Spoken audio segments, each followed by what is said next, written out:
Hi friends, welcome to Nessa's Nook. Today I told you I was going to do another batch of my homemade yogurt, and I thought I'd bring you along since I'd have a different uh, thing that holds my camera, and it's a little bit easier. Maybe you'll be able to actually see this time, so I can bring you along for the whole process. So I'll go ahead and I'll bring it down here. Now this is my 6-quart Instapot, and I can use with that freeze-dried powder. I can use, make sure if it's even up here, yeah, so I can show you. This is that freeze-dried powder like I make. And this is what I add once this is all actually cooked and everything, because you have to cook all this stuff first. So you can use 2% milk, whole milk. I don't know for sure if it works any better with anything less than 2%. I know this yogurt starter will work on the 2%, where other yogurt starters I've had does not work very well on the 2%. Now I can mix half 2% and half whole milk, and it works just well, but it doesn't seem to want to work that well with just plain 2%. But that yogurt starter, the new one that I have, does work. So what I'm going to do is put in like this full thing. I use a little over a gallon. And usually this will last us for about the week or so. Then I'll bring this around, and then I go ahead and I turn this on the yogurt future. And then what you go is you go down to pasteurize, and that's set up for my time. And all I gotta do is hit start. I'm gonna go ahead and put the cover on here, and I'll bring you back once I do the second step to this. Okay, friends, it's time to add the starter to the yogurt. So I'm just going to go ahead and put what would be maybe about a quarter cup or so of yogurt in here. Maybe quarter to a half. And then I did actually test this before I went in and picked up my gardening supplies. And the temperature is kind of like what you would feed a baby, pretty much. You know, about the 100 degrees. I actually like to, you know, have it a little bit cooler than I do warmer, because it actually, that thing picked up something in there. Because I think it just helps when you have it too hot. It actually just kind of kills the live bacteria of the yogurt. So I'll go ahead, and that's all stirred. And I will show you on this. Bring it down just a little bit here. So what I'm going to do is I'm going to go ahead and hit yogurt again.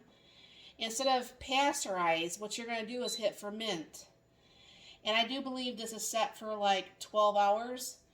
And usually what happens is my husband, yep, it's 12 hours. Whatever time he gets up, this automatically goes in. Anything over 8 hours is fine. So we'll put the lid back on this, get this going. And tomorrow, you'll see me tomorrow night probably. We'll go ahead and put this actually in the strainer. And then tomorrow's Wednesday, Thursday night-ish.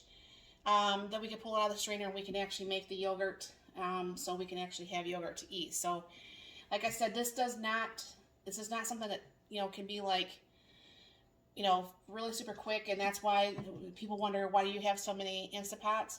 I actually do have one extra liner for this 6-quart, and I actually do have 2 of these 6 quarts, and then of course I have the 6-quart one that I can can in, because this does not just go zip zap and you're done in an hour.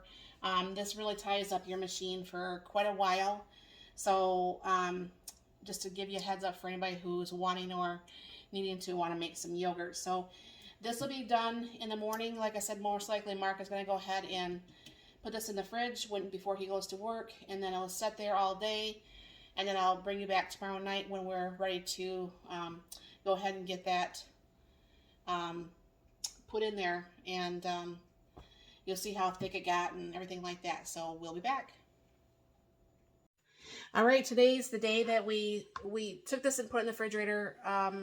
About, don't know that yet, about 6-ish, right, this morning, somewhere around there, 4 or 6. It was after the 8 hours, nonetheless. So my husband's gonna help me with this today, and he's gonna help me dump that in. This is our strainer, and as you can see, it's got the little mesh things, and you'll see how the yogurt starts to strain right out right after he just even starts dumping that in. Look how nice and thick that is. Let me, hold on, I can't hardly see that way, honey.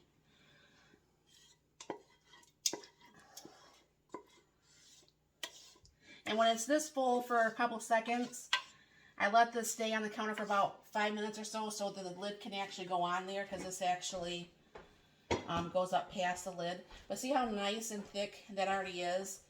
But we like it to be more like thick like this. So what happens is, oof, make a bigger mess in my kitchen. Made a big mess because I was doing a whole bunch of videos today. But I don't know for sure if you can see. Is it already straining some? Yeah. Can you lift that up some a little bit? Maybe. I don't know for sure if you can see how some of the, can you move it a little bit so the liquid can, you can see the liquid kind of? Yeah. You can see how the liquid's already starting to strain out of there. So what happens is, in about 5 minutes, I'll put the lid on this. And then after that, then I'll go ahead and put this in the refrigerator. This will set in the refrigerator overnight till we both get out of work. And then tomorrow night, we'll mix this up into a batch of fresh yogurt. So you'll see the remaining tomorrow when the video will go up. So thank you very much for staying over. Okay, friends, I'm back. This is the last day for this little series here put together. But like I said, yogurt takes such a long time. I was going to wait till Mark got home tonight, but they really messed around with his loads a lot, and he's a little bit upset. He's not getting home till almost 8 o'clock tonight. He leaves at 5:30 in the morning, so he's just a little bit upset. So, nonetheless, we had Wednesday off, which doesn't make it too bad, but he's not one. I know he's a truck driver. He's been doing it for almost 35 years. He does not like driving in the bad weather, and his tolerance for people is even less. I mean, he tolerates people, don't get me wrong, but the stupidity that happens, which I'm sure you guys see as you drive around. So I'm going to bring it down here. I don't have all the room to spread everything out. I'm going to go ahead and start this little bit here, and I'll bring you back once I put everything all together. And I bring out the jars. That's what I meant, the jars. But I'll bring you down here. So I don't know for sure if, for starters, yeah, there's like some of the yogurt right there, which I'll pull off there. But I'm not for sure if you guys can see this line of yogurt, or this is the whey. I currently do not do anything with the whey, which makes me feel incredibly wasteful, but I have not found a use for as much whey as we go through, because like I said, I make a batch usually every week and a half. Okay, it depends on if I help him eat it or he eats it by himself, but that is a lot of whey. Okay, I'm gonna throw that away. I don't have chickens or any farm animals to give that to, so I don't have it to give to farm animals, and I don't know anybody personally that would want it to give to their farm animals. So anyways, what I do, because I don't want to waste more dirty dishes, because I already do enough dishes as it is. So I take the bottom and I just throw the yogurt back in here, and that just pops right back out with hardly no problem whatsoever. I go ahead and I just scrape the little bit that's left in here. Now, you guys, if you listened to yesterday's video, you guys heard that we did have exchange students. And I started making yogurt about this time that the exchange students were here. Now, Margie is from Italy, like I said.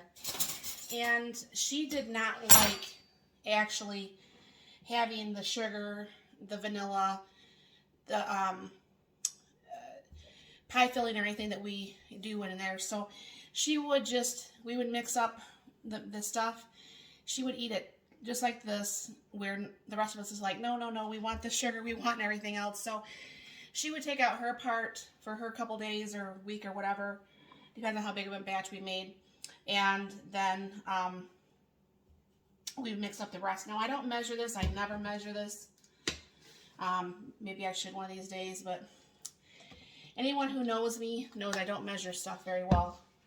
So that was probably about 2 tablespoons. And this is about a cup of sugar. I need to refill back up my sugar container. And like I said, I have blueberry pie filling, I have peach pie filling, I have strawberry pie filling, we have mixed berry pie filling that is mine, that I make. Then I actually do have some cherry pie filling that I had bought from the store. So I just give that a little whip there.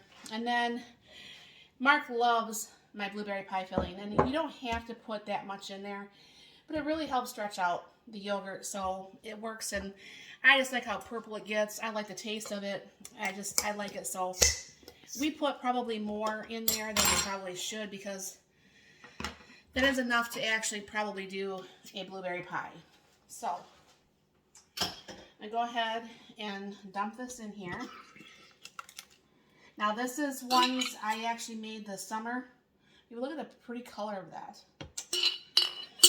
There's almost nothing like making your own canned food, your pie fillings or whatever have you. Let me raise this up just a little bit so you can see in here just a little bit better. I don't know, every time I sit and make yogurt, I think back to the time when we were living on the same street my sister and Jack lives on now. If you watch my sister's channel, Chris City Girl Homestead,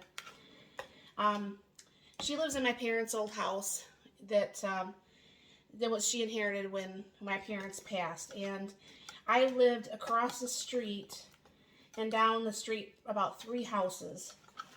So my parents and I lived pretty close, and at one point, for about 5 years, I actually lived in the house that Jack lives in. That's the house I inherited from my parents when they both passed. So anyways, there's that. And as you can see, I mean, isn't that just a beautiful lavender purple? I like purple anyways, but that's just so pretty. But let me grab out these glass containers, and I'll be right back. But as I was saying before I kind of went off on my rant, before we left Lansing, we had found some properties out this way, and we found one in Bath that we really liked. And we thought about, you know, having an orchard, having these things, doing these things. I never thought about making my own yogurt because I don't like yogurt, believe it or not. I don't like store-bought yogurt. So every time, like, I cut my husband's hair, every time that we make the yogurt, I'm just still kind of like, oh, you know what I'm saying? I don't know. It just, I didn't think I would ever do stuff like that. And here I am, you know, it's something I really, really enjoy doing.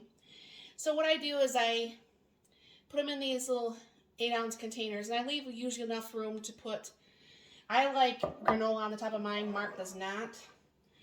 But I get out at least probably about 10 of these jars. And so what's going to happen is I'll fill these up, and then what I have is these like little plastic lids. And I don't know how many I'll get out of here, but this is pretty much all I do, and I just keep going through here until this is done. And like I said, I add probably about what would be 2 tablespoons of vanilla to about a cup of sugar. Now you don't have to add either. I have been told by many people who have tried this that it almost tastes kind of like cake icing or something to that effect. Not that sweet, obviously, but you know, it's not the super sour taste that you get from the store-bought yogurt. But as you can see, this comes along pretty well. I just use my canning funnel, my little plastic spoon thing here, and I just keep filling these up. But let me fill this up and I'll be right back. All right, friends, that's actually 15 of these half-pint jars. And if I remember right, um, I want to say those little yogurt jars are 4, maybe 5 ounces, depending on which brand you buy. So if you really look at the cost effective now, back when milk was only like $1.25 a gallon, this was, I mean, such a killer deal, because what you would do if you did not pre-do like that freeze dried, or you have some that you use each time, what you would do is before you add the sugar, before you add anything, the vanilla or anything, you just go ahead and you just pull some out. And what I would usually just do is do a container this big. Now, some people just say it's like 2 or 3 tablespoons. I have never made it with just 2 or 3 tablespoons. I've always used at least probably about 4 ounces. All right. So this makes, like I said, the milk is about $3 a gallon. It's about a gallon and a quarter that I used. That really nice yogurt starter is about $5 for that 24 ounces. Of course, I did freeze dry mine, and it's now shelf stable and stuff. But of course, you don't have to do that with yours. But I mean, yeah, I mean, look at that, just absolutely beautiful. But anyways, so back when, like I said, back when this was actually more cost efficient, when milk was only like $1.25 a gallon, you could actually make this gallon plus of yogurt for like under $3, I believe, and that's with brand new starter each time. If you reused your starter, which I did for years, I did that. I could still do that and save some of my freeze-dried stuff, and I don't know why I don't do that now, especially when it comes out really nice and thick like this. Then you would just reuse the starter when you would shake in the freeze-dried that I put in there. You know, once you heat up the milk to the 188 degrees, I believe, then you bring it down to about the 100 degrees, then you add the starter, then you let it set, you know, stir it all up, and then you add the, and you let that set for 8 hours. Then I let it set in the refrigerator for at least 8 hours. Then let it strain for at least 8 hours. Now this could have probably, if I would have dumped some of the whey out, we could have got this a little bit thicker. We wouldn't have gotten the 15 containers of it. And granted, I did use a quart of my blueberry pie filling, which does re-amp back up the amount. But with both of us eating it, you know, you figure, you know, this doesn't last even 2 weeks. So it makes it nice. It stays refrigerator stable for that whole amount of time. And like I said, it just makes me, I don't know, not necessarily cry, you know, like emotional like that, but almost like a cry emotional that I can do something that I never in a million years thought I would do, or even actually enjoy doing and enjoy eating. And some of the things, you know, like I started doing, you know, like making my own pie fillings, making my stuff, you know, my gravy mixes and everything like that, that's not relying so much on store-bought things. Now, granted, I don't have a cow. I don't, you know what I'm saying? I still have to rely on store-bought stuff. You guys see that I go shopping on my grocery hauls. But this just makes you feel really good when it's something that you can make yourself and it turns out good and everybody likes it. And, you know, it's a very big cost effective thing to do, is to make your own yogurt, especially if you guys eat a whole bunch of it. Now, some people, like in the summer when strawberries and stuff and blueberries and stuff is fresh, we won't use the pie filling so much like that. We'll use fresh berries and stuff. But during the winter and when stuff is not on sale, it just adds to the cost too much, and you just can't really justify the price. So the pie fillings work out fine for us. Like I said, I got those cherry pie fillings. Dollar Tree had I think the 15 ounce can for $1.25. Now this year, hopefully when cherry season here in Michigan hits and I find myself some tart cherries, I am going to be making up just tons of my own cherry pie filling, because I think I really like that. But I mean, definitely, I mean, you can use an Instapot. I mean, some people, that's another thing too. You don't have to use an Instapot. I use it because I have them, and why not, right? So what you can do is you can heat up the milk to the 188 degrees on your stove. You can do it in the microwave. You know, I don't like to use a microwave, and I would not heat up my milk to the 180 degrees. And I'm definitely on the stove. Now, what some people do who do not have, like the June, that can actually go down to like the 100 degrees, you know, to actually ferment it. Or do not have a dehydrator, because I know like my Excalibur will go down to the 100 degrees where it could actually ferment this overnight. Is what some people do is they'll they'll put their container in the oven and leave the light on with the door kind of like cracked, and I guess that causes about the 100 degrees. So you can do this without an Instapot, without a yogurt maker. You can strain it with like a cheesecloth if you wanted to. Though that one I bought off Amazon. It was about $35. I've had that for about 3 years now. I used to have a little bit smaller ones. But I was doing 2 batches, and I'm like, why am I dirtying up twice the amount of dishes? So I stopped that. But anyways, so you don't have to have the yogurt maker. You don't have to add the sugar. You don't have to add the vanilla. You don't have to add any of that. If you like it just straight out, you know, like the sour from the store, that's what it's going to be like before you add all that. But like I said, this to me is more like it doesn't taste like, to me, it doesn't taste like icing. But, you know, I mean, it's definitely a nicer go down my throat type thing versus, you know, the sourness of the stores. So if you have any questions at all, you know, after you guys watch this, and if you have any questions, you're welcome to ask me. You know, if you don't feel like asking me on that, you can always email me at nessasnook713@gmail. I'll be more than glad to answer any of the questions that you might have. But my question to you today is, have you ever made your own yogurt? What do you do different making your yogurt than what I just did here during these few days that this takes to do? What do you do differently? I mean, how do you sweeten yours? I know some people do actually honey in theirs. So what do you do to make your your yogurt actually something that is very tolerable for you and your family? So let me know down below. And thank you very much for this very long video that you stuck around, if you stuck around this long. And like I said, put this stuff down in the comments of what you do. And thank you very much for stopping by. You have a very blessed and wonderful day.